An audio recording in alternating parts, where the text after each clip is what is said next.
अस्सलामुअलैकुम। उम्मीद करती हूँ आप सब खैरियत से होंगे। क़ससुल औलिया सीरीज़ में आपको खुशामदीद। आज हम बात करेंगे हज़रत इमाम जाफ़र सादिक की ज़िंदगी के मुतल्लिक। तारुफ़: आपका नाम जाफ़र सादिक और कुनियत अबू मोहम्मद है। आपकी करामात के मुतल्लिक जो कुछ भी बयान किया जाए कम है।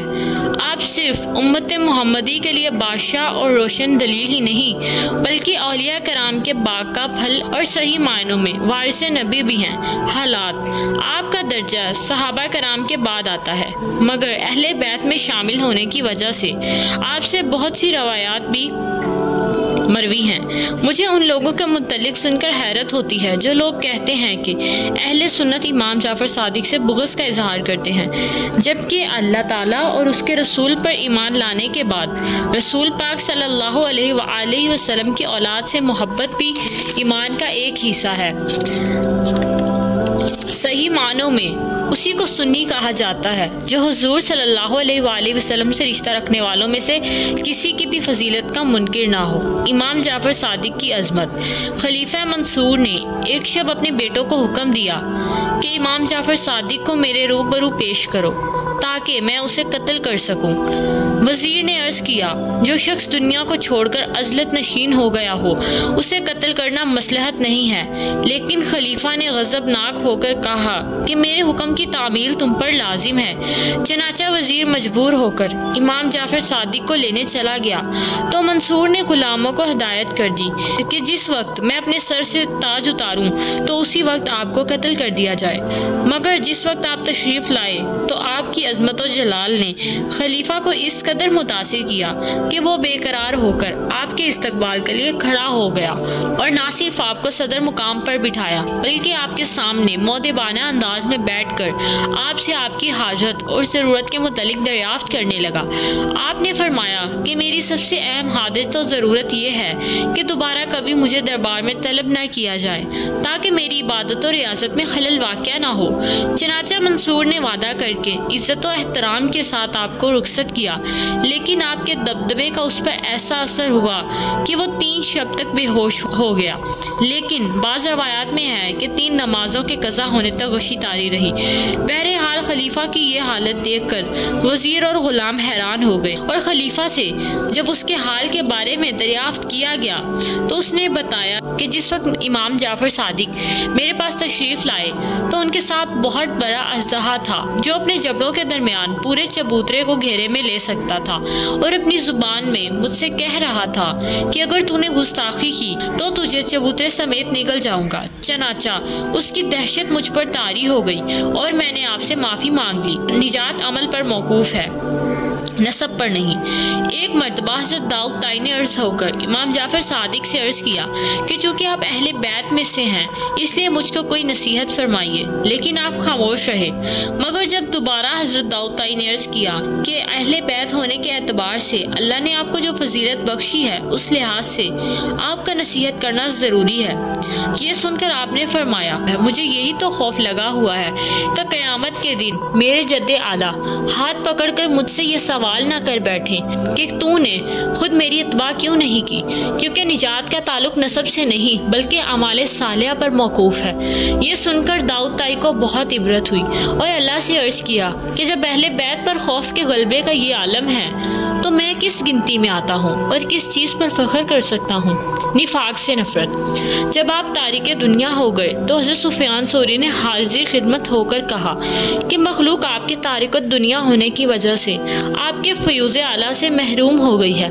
तो आपने जवाब में कुछ शेर पढ़े, ज़ाहिर मखलूक के लिए है, बातिन खालिक के लिए। एक दफ़ा आपको कीमती लिबास में देखकर किसी ने अर्ज़ किया कि इतना कीमती लिबास अहले बैत के लिए मुनासिब नहीं, तो आपने उसका हाथ पकड़कर जब आस्तीन पर फेरा तो लिबास टाट से भी खुरदरा महसूस हुआ। तो उस वक्त आपने फरमाया, मखलूक के लिए ये उम्दा लिबास है लेकिन हक़ के लिए यही खुरदरा है। दानिशमंद कौन है? एक मरतबा आपने इमाम अबू हनीफा से सवाल किया कि दानिशमंद की क्या तारीफ़ है। इमाम साहब ने जवाब दिया कि दानिशमंद इमाम साहब ने जवाब दिया, जो भलाई और बुराई में इम्तियाज कर सके। आपने कहा कि ये इम्तियाज तो जानवर भी कर लेते हैं, क्योंकि जो उनकी खिदमत करता है उसको ऐज़ा नहीं पहुंचाते और जो तकलीफ देता है उसको काट खाते हैं। तो इमाम अबू हनीफा ने पूछा, आपके नज़दीक दानिशमंदी की क्या इलामत है? जवाब दिया, तो 2 भलाइयों में से बेहतर भलाई को इख्तियार करे और 2 बुराइयों में से कम बुराई पर अमल करे। किब्रियाई रब पर फख्र करना तकब्बुर नहीं। किसी ने आपसे अर्ज किया कि ज़ाहिरी और बातनी फजलो कमाल के बावजूद आप में तकब्बुर पाया जाता है। आपने फरमाया, मुतकब्बिर तो नहीं हूँ, अलबत्ता जब मैंने कुब्र को तर्क कर दिया तो मेरे रब की किब्रियाई ने मुझे घेर लिया, इसलिए मैं अपने कुब्र पर नाजा नहीं हूँ बल्कि अपने रब की किब्रियाई पर फख्र करता हूँ। सबक आमोज वाक़या, किसी शख्स की दिनार की थैली गुम हो गई। उसने आप पर इल्ज़ाम लगाते हुए कहा कि मेरी थैली आपने ही चुराई है। इमाम जाफर ने उससे सवाल किया कि इसमें कितनी रकम थी, तो उसने कहा कि 2000 दिनार। चनाचे घर ले जाकर आपने उसको 2000 दिनार दिए, तो बाद में उसकी खोई हुई थैली वापस मिल गई। तो उसने पूरा वाक़या बयान करके माफ़ी चाहते हुए आपसे वो थैली वापस लेने की दरख्वास्त की। तो आपने फरमाया, हम किसी को देकर वापस नहीं लेते। तो फिर जब लोगों से उसको आपका इसमें गिरामी मालूम हुआ तो उसने बेहद निदामत का इजहार किया। हक़ रफ़ाकत, एक मरतबा आप तन्हा अल्लाह का विर्द करते हुए कहीं जा रहे थे, तो रास्ते में एक और शख्स भी अल्लाह का विर्द करता हुआ आपके साथ हो लिया। उस वक्त आपकी जुबान से निकला कि है अल्लाह, मेरे पास कोई लिबास नहीं है। चनाचा ये कहते ही गैब से बहुत कीमती लिबास नमूदार हुआ और आपने ज़ेब तन कर लिया। उस शख्स ने जो आपके साथ लगा हुआ था अर्ज किया कि मैं भी अल्लाह का विर्द करने में शरीक हूँ, लिहाजा आप अपना पुराना लिबास मुझे इनायत फरमा। आपने लिबास उतार कर उसके हवाले कर दिया। तरीका हिदायत, किसी ने आपसे अर्ज किया कि मुझको अल्लाह का दीदार करवा दीजिए, तो आपने फरमाया कि क्या तुझको मालूम नहीं कि मूसा से फरमाया गया था कि तू मुझे हरगिज़ नहीं देख सकता। उसने अर्ज किया कि ये तो मुझे भी इल्म है, लेकिन ये तो उम्मत मुहम्मदी है, जिसमें एक कहता है कि मेरे कल्ब ने अपने परवरदिगार को देखा और दूसरा ये कहता है कि मैं अपने रब की इबादत नहीं करता जो मुझको नज़र नहीं आता। ये सुनकर आपने हुक्म दिया कि इस शख्स के हाथ पाँव बांध कर दरिया दजला में डाल दो। चनाचा जब उस शख्स को पानी में फेंक दिया गया तो पानी ने उसको ऊपर फेंका, तो उसने हज़रत से बहुत फरियाद की, लेकिन आपने पानी को हुक्म दिया कि उस खूब अच्छी तरह ऊपर नीचे गोते दो। जब कई मरतबा उसने गोते दिए तो वह लबे मर्ग हो गया, तो अल्लाह से इनायत का तालिब हुआ। उस वक्त हजरत ने उसको पानी से बाहर निकलवाया, तो आवाज़ दुरुस्त होने पर दरियाफ्त किया कि अब तूने अल्लाह ताला को देख लिया। तो उसने अर्ज़ किया कि जब तक मैं दूसरों से आनत का तालिब था तो मेरे सामने एक हिजाब था, लेकिन जब मैं अल्लाह से आनत का तालिब हुआ तो मेरे कल्ब में एक सुराख नमूदार हुआ और बेकरारी ख़त्म हो गई। जैसा कि अल्लाह का कौल, कौन है जो हाजितमंद के पुकारने पर उसका जवाब दे। तो आपने फरमाया, जब तक तूने सादिक को आवाज़ दी तो झूठा था, और अब कल्बी सुराख की हिफाजत करना। अरशादात फरमाया, जो शख्स कहता है कि अल्लाह किसी खास शय पर मौजूद है या किसी शय से कायम है, वो काफिर है। फरमाया कि जिस मुइस्सत से कबल इंसान में खौफ पैदा हो, वो अगर तौबा कर ले तो उसको अल्लाह का कुर्ब हासिल हो जाता है, और जिस इबादत की इब्तदा में मामून रहना और आखिर में खुद बीनी पैदा होना शुरू हो तो उसका नतीजा बाद इलाही की शक्ल में नमूदार होता है।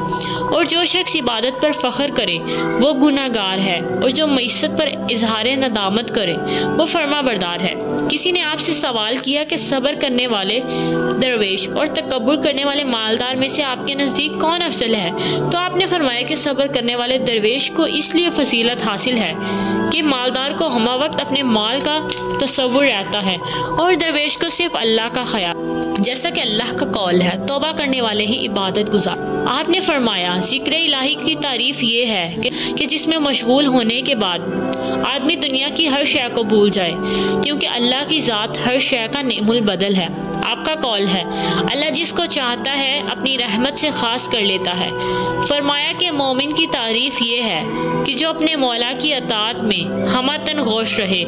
फरमाया कि साहिबे करामत वो है, आपने फरमाया साहिबे करामत वो है जो अपनी ज़ात के लिए अपने नफ्स से जंग करे, क्योंकि नफ्स से जंग करना अल्लाह तक रसाई का सबब होता है।